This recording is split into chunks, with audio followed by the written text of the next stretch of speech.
برای پلواریا هست برای کشتارن. این غذا چی میبینی؟ برای جوزه یه روزه تا یه ماه. نگاش کن، اینا برای جوزه های یه ماه ریسترن، دارو هم قاطی شده این چیز.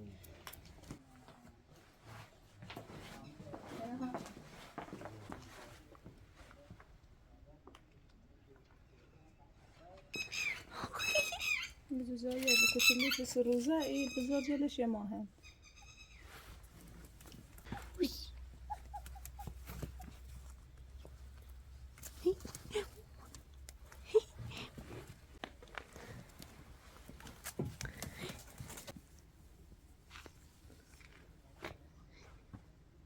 جوزه چه بیرون میان تو پرورشن مادر ندارن بخلن شبا چی میشه میرن زیر ایله حالت مثل مادرشونه به خاطر نور قرمزی که داره حرارت هم داره ولی زمستون چی شد براشو بخاری روشن میکنه چون پرورشیان دم هواست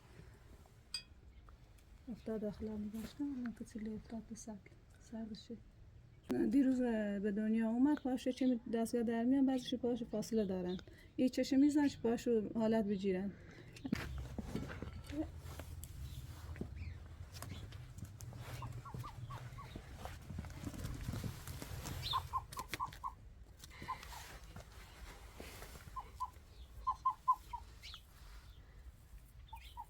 نه یه ماهه یه ماهه و کوچولو یه روز است آره یعنی افتاد تو آب کوچولو به سطل آب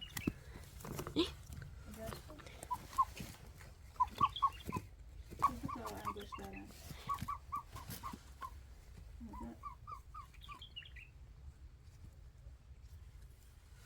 زانه اولیه از دیناصور الله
تقریبا 8 ماه تا 7 ماه الان دیگه سنش و چیزش نرمادهش الان مشخصه این ماده است این هم ماده پرش رو تغییر میکنه وقتی پرش 8 ماه شده پرش رو تغییر میکنه از اون موقع میفهمی که نره یا ماده من بوده روزی من گفت میخوام پرش شترمرغ من هم بله شترمرغ اصلا ندیده بودم دیگه بعد یه ماه شد 7 جوجه آورد خودش دیگه یادم میاد برام کتاب خرید دیگه میگفت یه جوری بهش غذا بده یه جوری ازشون جیاداری کن دیگه کم کم یاد گرفتیم تا بزرگ شدن کم کم تخم گذاری کردن تخما رو گذاشتیم داخل دستگاه جوجه شدن حالا دیگه اینا شدن میفروشن این دوما میفروشن کشتار دارن روغنشون رو میفروشیم پرشون برای جرجیری برای تزیین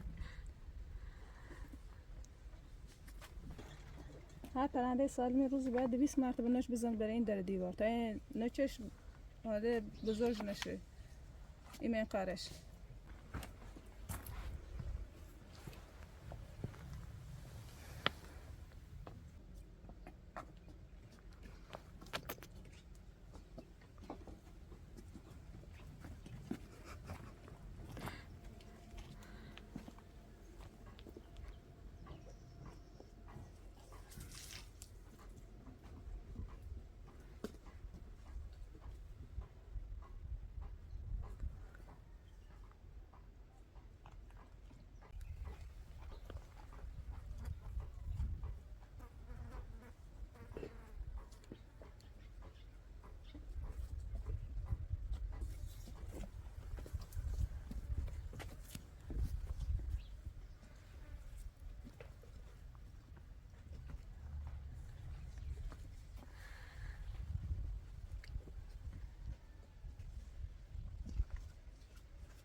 از رنجش مشخصه.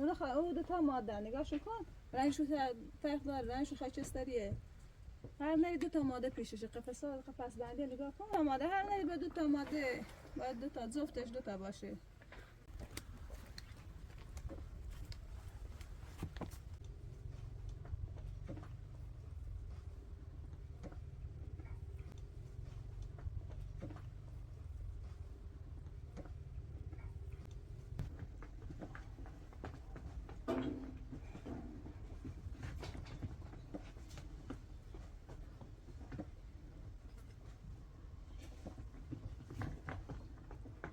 بعدش کشته اول خود سرشو میبریم، بعد پراش میچنی در میاری، بعدش هم چیز میکنی، بعدش هم این پوست در میاری، پوست در آوردی میشوری، نمکش میزنیم میذاریمش داخل فریزر، بعدش هم این شکمش و چیزاشو دیگه در میاریم، بعدش گوشتش رجلی دارن داخل رجه تاندونی بهش میگن، داخل این گوشتش این رجه هم در میاریم، روغنش هم در آوردیم میذاریم رو گاز دیگه درستش میکنیم، دربیشو در میاریم دیگه، خوردش میکنیم میشوریم میذاریم خشک میشه، بعد میذاریمش آب میشه، آب که شد دیگه میذاریمش صافی ردش میکنیم، میذاریم صافی ردش میکنیم میذاریم داخل این برا فروش بشکه ها برا فروش.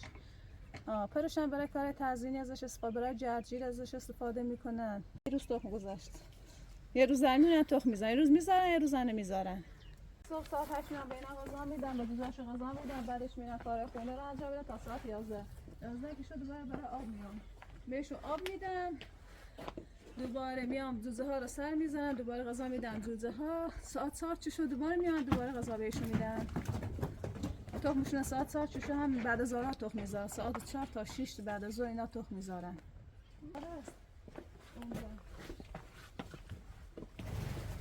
داخل اون گودال تایر گذاشته اونجا تخم میذارن. بهتون تخم اینجا بزن تو میدوه میزنن زیر تخم میشکنن، به خاطر این گودال چندین چازا سطحش پایین تر باشه، این تخم حالش حرکتی کنه نزنه زیر پاشو باشه تخم بشکنن. این تایر همچه گذاشتیم این نرش میرفت داخلش میخواد رو تخم میخوابید، این تایر رو گذاشتیم چه نر دیگه رو تخم نخوابه، بعض موقع جای باشه یا دیر بشه نر روش میخوابه. با پا میتونه همینجوری بزنن، با سر نمیتونن، با پا میزنن. سرطنلجی دنیا اینا دارن، هر چیز زدن میمیره.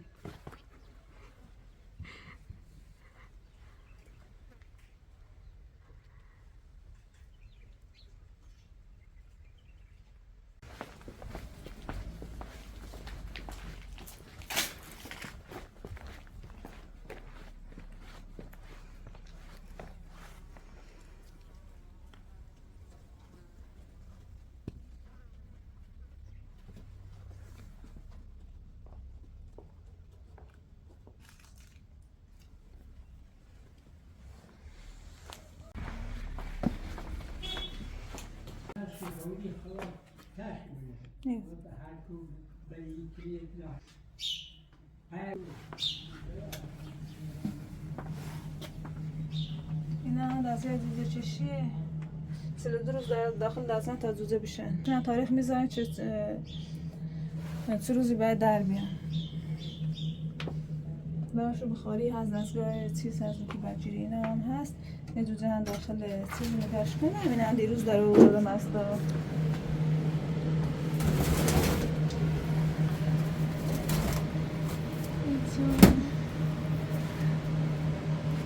سلام جوجو جوجوی من خوشگل بیاره خیلی با هم جمع میکنیم اینجا این ستا تاریخ مثلا این ستا با هم میذاریم چون ستا میخوایم جوجه ها تچی نزنن بیرون میدونیم میگم چی میخوایم ستا با هم بزنیم اینا چون جوجه ها اینا جله زندگی میکنن اصلا شترمرغ خودش جله زندگی میکنه بدترین چیز برای شترمرغ که خودشون تنها باشن تنهایی دوست ندارن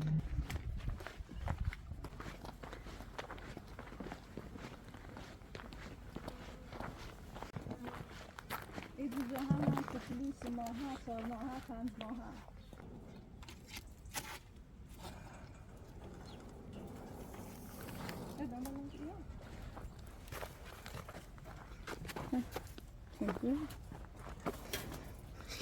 ماشي زمان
نوچ میزنه اگه پرنده با هر چی دیدن نوچ میزنه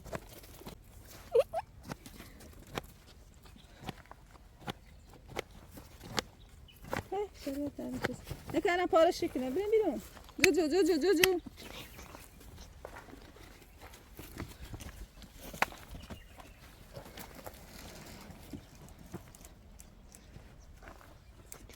میدونی هیچ کسی از جان نمیزنه میره داخلشون هیچ کسی نمیره داخلشون چطور؟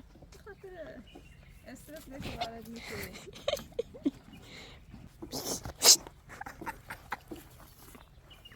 جوجو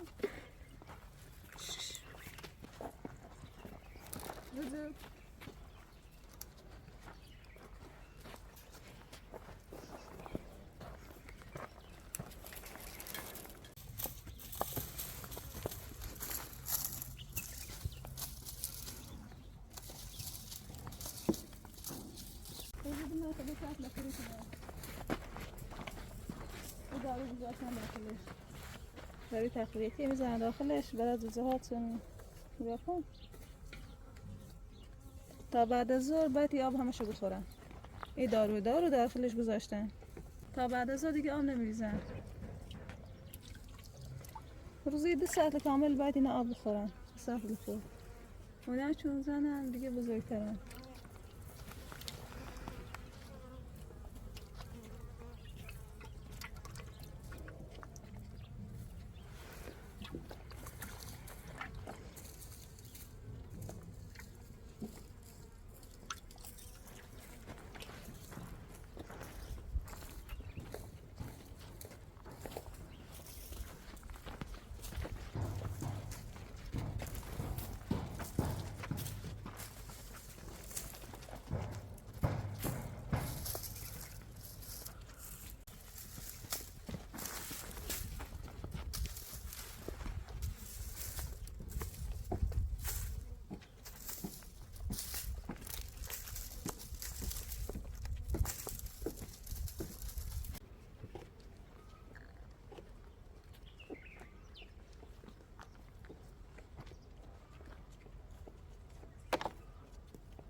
برداشت کنشش